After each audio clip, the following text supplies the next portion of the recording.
time you use your medication. So each time I smoke a joint, I have a 4 to 5 hour window where my levels are good. And then at the end of that 4 to 5 hours, my levels start dropping. And So the THC helps your seizures? Yeah. My flashbacks have been almost non-existent since I started smoking pot. I actually was, oddly enough, I was the biggest anti-pothead you would ever meet in your life. I was a Marine. So in my head, it was, no, that's a drug. My brothers are all potheads. My dad's a pothead. No, that's a drug. And then sometimes when you use the term pothead, people get offended. You guys aren't offended by that. No, I not in the definitely least. know. As you see, He is a walking pothead. Yeah, I'm a walking pothead. You know, I mean, I don't care if you call me a pothead. It doesn't offend us because you know what? I'd rather be a pothead than a meth head or a heroin head. So what do you say to the people that do marijuana that become psychotic and stuff? That is such a rare occurrence, and it is because the chemical imbalance in someone else's head already. So Those are people who need to honestly look into treatment, figure out what the chemical imbalance in their head is causing that, because marijuana actually, as early as 1972, studies were done on the medical properties of marijuana, and the problem that people get is that they are not used to THC, or they're not used to concentrates, they're not used to edibles, they're not used to the high THC count in concentrates, edibles, drinks, things like that. And what they do to themselves is, it's not even an overdose, it's they change the chemical components in the brain, because you go from not smoking pot or anything like that, and then you overflood your system with THC in a concentrate or in an edible. You have to think even a $10 chocolate bar at the dispensaries has 100 milligrams of THC, pure THC. There's no, in the flower it's a less concentrated THC, and there's the CBD THC mixes. But when you get someone who's not used to using THC in any form, oh, well, let's go to Colorado on vacation and go get stoned. So then they go in and they buy a chocolate bar for $10. It's about that size. Oh, well, it's just chocolate. Let's eat it. Yeah, it looks like candy, so they think. They don't think about the fact that you just put 100 grams of THC in your body. Yeah. And some people's bodies, I have friends of mine that can't smoke pot, that wish to God they could, but they can't because they are the ones that get paranoid. Do you think the marijuana industry should have warning labels about that? And Yes. they're coming out with. I agree warning 110% that labels warning on their labels stuff. should be on. Do I They're believe doing that the 21, my biggest thing is if you're old enough to die for this country, you're old enough to smoke a joint. Or And at buy a 18, pack of cigarettes. you can go into the army at 18. I was in Afghanistan with boys that were 18, 19, and 20. And these are the kids that can't come over here and buy pot. They can't smoke pot because it's illegal for anyone under the age of 21 to recreationally use pot. But it's okay for you to put a gun in their hand and say you're mature enough to go over there and shoot people for your country, but you're not mature enough to handle your pot, so no, you can't smoke it.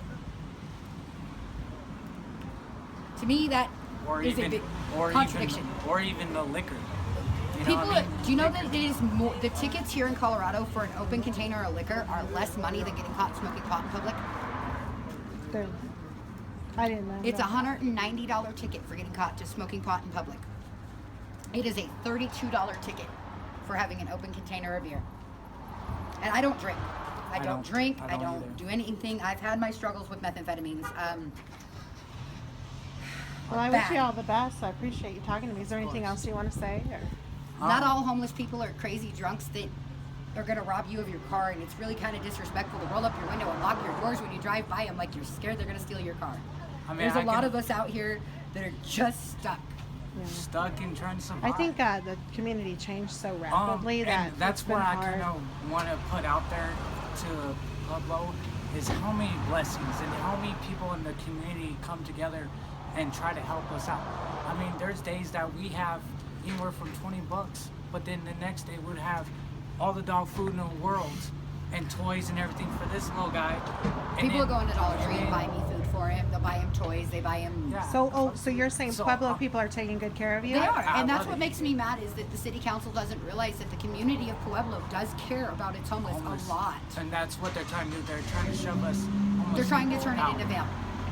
Vail, and literally, it has made homelessness a crime because it interferes with the movie stars and their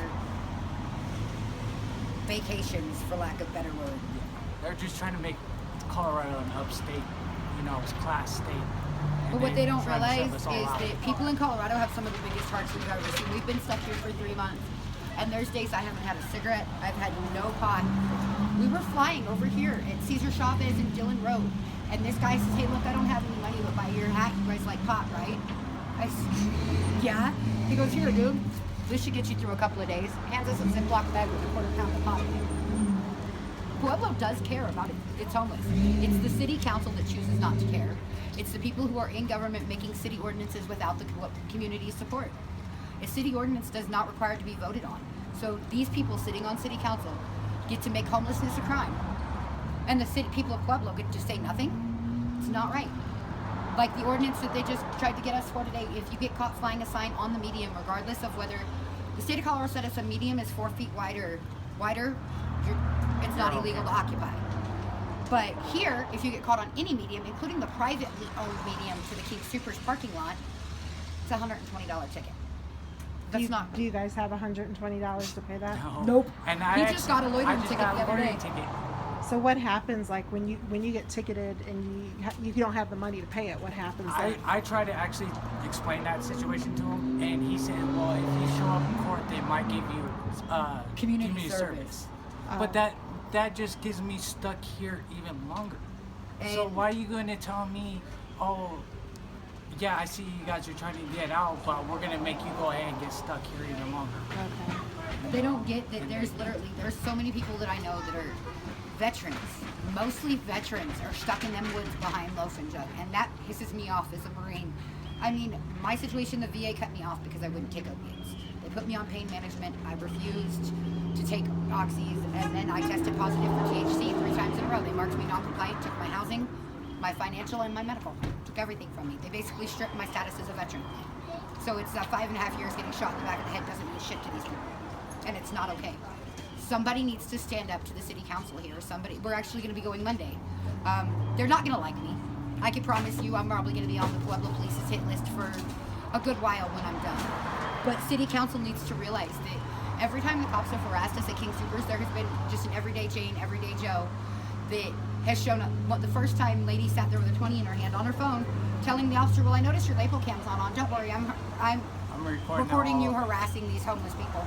And then handed my husband a $20 bill and then went over to the cop and goes, got a moral dilemma. Should I turn you into her lieutenant for harassment, or should I go ask city council why you're issuing loitering tickets when they said they're not going to? And I'm like, Where are you guys sleeping tonight? we have a campsite over there behind the Loaf and Jug on Desert Flower and those little woods. It's privately owned, so we're really lucky. It's actually owned by a bank who doesn't care because they can't build on it because the city won't let them, because it's below the 100-year flood line. Every time it storms, our entire camp turns into a lake. It's flooded. They had an article that came out that says some of the camps were pretty violent. There's some kind of crazy people. There- Do you guys there ever is. get That's into that? in every situation, every walk of life. You'll get the guy on the corner who lives in the corner house who beats his wife and kids. You'll get the guy that lives in his car and he's beating his dog in front of everybody.